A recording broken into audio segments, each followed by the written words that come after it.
खरं म्हणजे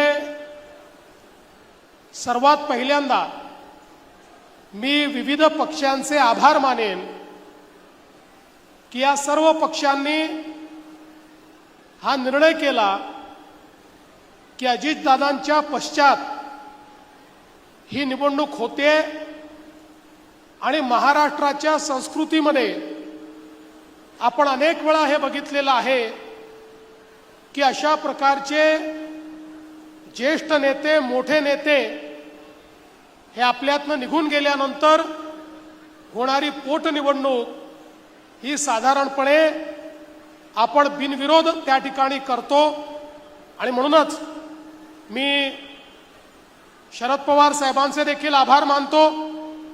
कालही त्यांनी मला फोन केला आणि सांगितलं तुम्ही बारामतीला चाललात, आमचं पूर्ण समर्थन हे सुनेत्राताईंना आहे।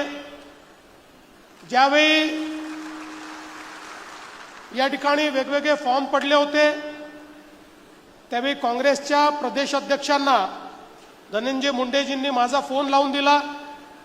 त्यांना मी विनंती केली की महाराष्ट्राच्या संस्कृतीला साजेसं आपण या ठिकाणी काम करावं आणि माझ्यासहित अनेक लोकांनी विनंती केल्यानंतर काँग्रेस पक्षाने देखील हा निर्णय घेतला की आपण उमेदवार उभा करणार नाही आणि म्हणून आज या ठिकाणी सर्वांनी ज्या उमेदवाराला समर्थन दिलेलं आहे अशा प्रकारच्या उमेदवार आमच्या सुनेत्रा वहिनी पवार या ठिकाणी आहेत आणि म्हणून या सर्वांचं मी अतिशय मनापासून आभार मानतो।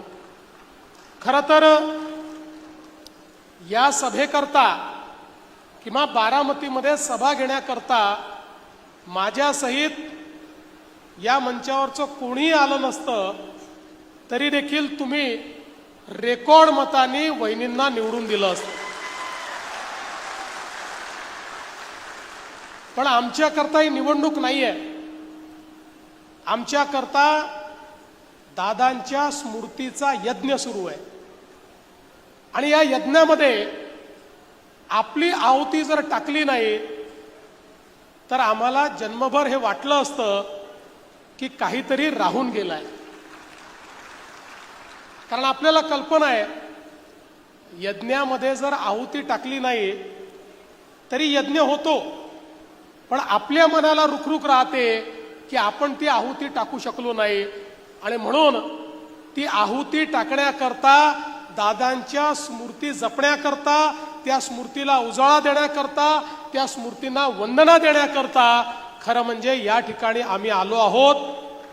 आणि माझी बारामतीच्या सगळ्या मतदारांनाही विनंती आहे, आपल्यापैकी प्रत्येकाला माहिती आहे की वहिनी निवडून येणार आहेत, पण माहिती असल्यामुळे जर आपण या ठिकाणी मतदानाला जाऊन आपली मतदान रूपी आहुती ही दादांच्या स्मृतीला दिली नाही तर आपण करंटे ठरू।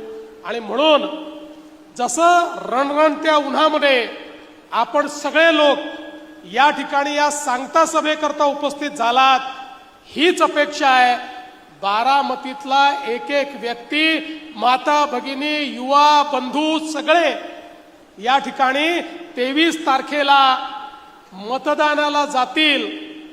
आणि आजपर्यंत बारामतीमध्ये महाराष्ट्रातले रेकॉर्ड हे दादा करत होते, दादांच्या पश्चात वहिनींचा रेकॉर्ड हा आता बारामतीकरांना या ठिकाणी करून दाखवायचा आहे आणि म्हणून ही निवडणूक अत्यंत महत्त्वाची आहे। खरं म्हणजे दादांच्या पश्चात अतिशय दुःखात असताना देखील आपलं दुःख बाजूला ठेवून वहिनींनी पक्षाची आणि शासनाची धुरा सांभाळली। हे कठीण काम होतं, पण आपल्या समोर जे आदर्श आहेत त्या आदर्शांनी आपल्याला हे शिकवलंय की स्वतःचं दुःख महत्त्वाचं नसतं तर जनतेचा विश्वास हा अधिक महत्त्वाचा असतो, जनतेच्या प्रती आपलं कर्तव्य हे अधिक महत्त्वाचं असतं। आणि म्हणून त्या कर्तव्याच्या भावनेनं आपलं सर्व दुःख बाजूला ठेवलं आणि वहिनींनी ही धुरा या ठिकाणी स्वीकारली. अनेक लोकांना असं वाटत होतं की वहिनींनी हे कार्य हातामध्ये घेतलंय. वहिनींचा राजकीय अनुभव हा अलीकडच्या काळातला आहे. त्या खासदार झाल्यापासनं सक्रिय राजकीय क्षेत्रात त्या आल्या आहेत. त्यामुळे ही जबाबदारी त्या सांभाळू शकतील की नाही. पण इतके वर्ष सामाजिक क्षेत्रात, आर्थिक क्षेत्रात आणि आपल्याला कल्पना आहे की शिक्षणाच्या क्षेत्रात वहिनींनी कार्य केलं. दादांची साथ वहिनींनी दिली. दादांच्या पाठीशी त्या उभ्या राहिल्या. त्यामुळे राजकारण देखील अतिशय जवळून त्यांनी बघितलं. नव्हे तर त्या ठिकाणी राजकारणामध्ये मागून ज्या गोष्टी कराव्या लागतात त्या सातत्याने या बारामतीमध्ये सांभाळण्याचं काम या वहिनी करत होत्या. आणि मी तुम्हाला दाव्याने सांगतो, गेल्या 2-2.5 महिन्यांमध्ये ज्या प्रकारचं कार्य वहिनींचं मी बघितलं, मला देखील राजकारणामध्ये लोकप्रतिनिधी म्हणून 35 वर्ष झाली आहेत. त्यामुळे एखाद्या नेत्याची क्षमता काय आहे ही आता ओळखण्याची क्षमता माझी देखील तयार झाली आहे. आणि मी तुम्हाला दाव्यानं सांगतो, दादांची स्वप्न पूर्ण करण्याची सगळी क्षमता ही वहिनींमध्ये आहे. आणि वहिनींच्या रूपाने या महाराष्ट्राला केवळ पहिल्या उपमुख्यमंत्री नाही तर एक सक्षम नेतृत्व लाभलेलं आहे. हे या ठिकाणी सांगताना मला या ठिकाणी यत्किंचितही माझ्या मनामध्ये शंका नाही. खरं तर अजितदादा पवारांसारखं नेतृत्व हे तयार होण्याकरता अनेक तप त्या ठिकाणी लागतात. अशा प्रकारचं नेतृत्व हे अनेक आगीच्या झळी सोसत, संघर्ष करत आणि त्या ठिकाणी जनसामान्यांची मन जिंकत तयार होत असतं. महाराष्ट्राच्या कानाकोपऱ्याची माहिती असलेलं नेतृत्व, महाराष्ट्रातल्या सर्व जाती समाजामध्ये, धर्मांमध्ये एक आपलेपणा निर्माण केलेलं नेतृत्व, महाराष्ट्राच्या विकास यात्रेमध्ये ज्यांनी मोठं योगदान दिलं असं नेतृत्व, महाराष्ट्राला कुठे न्यायचंय याची पूर्ण कल्पना असलेलं आणि त्याबद्दलचं मानचित्र असलेलं नेतृत्व.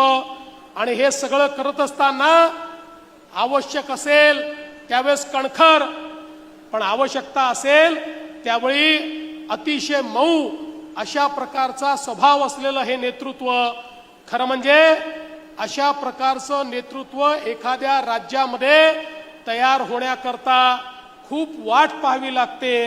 पण हे असं आमचं तयार नेतृत्व, ज्यांनी मागच्या काळामध्ये 11 अर्थसंकल्प या महाराष्ट्रामध्ये मांडून त्या अर्थसंकल्पाच्या माध्यमातून महाराष्ट्राला दिशा दिली. उपमुख्यमंत्री म्हणून वेगवेगळ्या कार्यकाळाचा रेकॉर्ड तर केलाच, पण त्याच वेळी महाराष्ट्रामध्ये विकसित महाराष्ट्राकरता जो काही पायवा आहे तो पायवा ठेवण्याचं कार्य देखील अजितदादांनी या ठिकाणी केलं.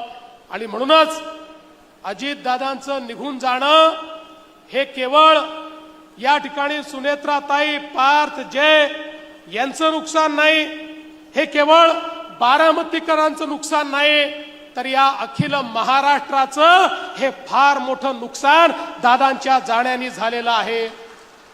बंधू भगिनींनो, मला अतिशय जवळून दादांसोबत काम करण्याची संधी मिळाली. अनेक वर्ष आम्ही एकमेकाच्या विरोधात देखील काम केलं, पण वैयक्तिक जिव्हाळा हा कधी कमी झाला नाही आणि त्यातूनच आम्ही एकत्रित आलो. आणि मला ही अपेक्षा होती की किमान पुढचे 15-20 वर्ष तरी आता एकत्रितपणे दादा असतील, मी असेन, शिंदे साहेब असतील, आम्ही या ठिकाणी काम करू. आणि दादांसोबत काम करण्याचा आनंद हा वेगळा होता, कारण दादा हे रोखठोक नेतृत्व होतं. मगाशी आपण बघितलं, याचा अनुभव माझ्या सहित सगळ्यांनी घेतला.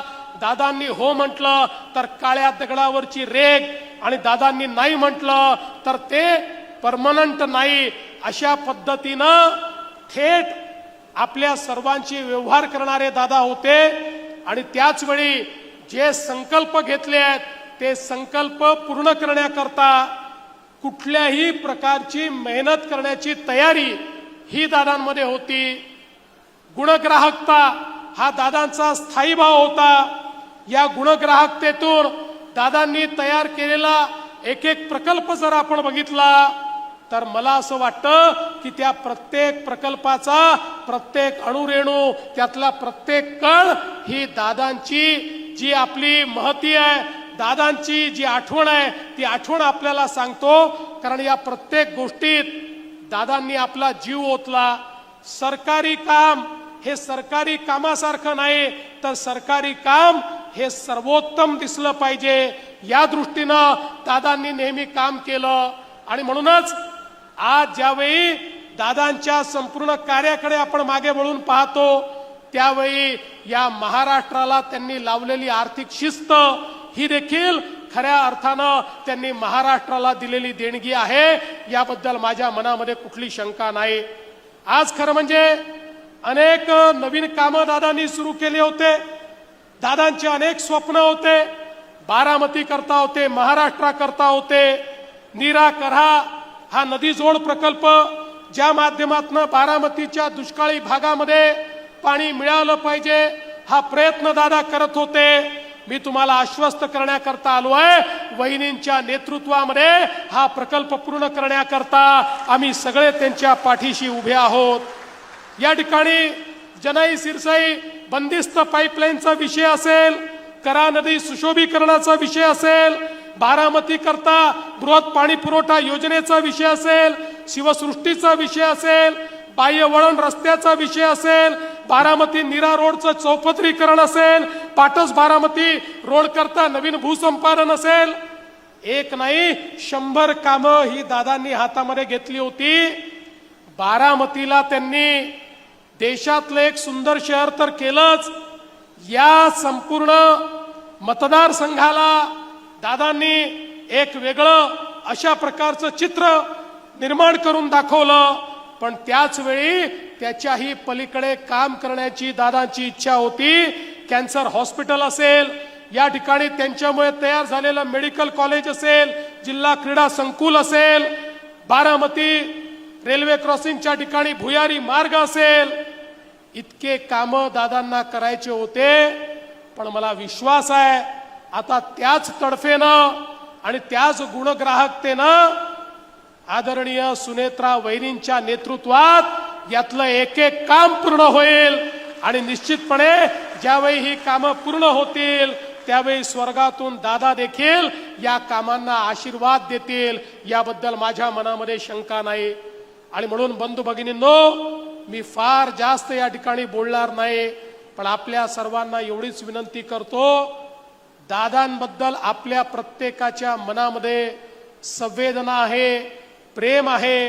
आणि विशेषतः ज्याचा वहिनींनी उल्लेख केला, दादांचा ज्या प्रकारे अपघात झाला त्यातनं प्रत्येकाला मनातनं असं वाटतं की या अपघाताचं सत्य काय आहे हे बाहेर आलं पाहिजे।